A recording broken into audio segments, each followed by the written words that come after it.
Madame wa Perezida wa Amerika Melania Trump kuwa gatatu yasuye ahantu hacakara abanyafurika banyuzwaga mu gihugu cya Ghana mbere yo koherezwa muri Amerika. Minisitiri w'intebe wa Mali yagendeye umujyi wa Mopti uri hagati mu gihugu kureba uko amasezerano y'amahoro yasinywe n'impande zirwana yubahirizwa.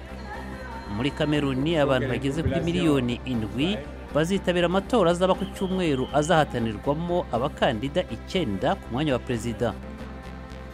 Abimukira abanyafurika 248 barokoye ku nkombe z'inyanja ya Mediterane bagejejwe ku mujyi wa Motri muri Espagne. Naho muri Somalia ikipe y'umupira w'amaguru igizwe n'abakobwa gusa nagashya mu gihugu kandi igaragaza indi sura y'abakobwa mu gihugu cy'abayisilamu.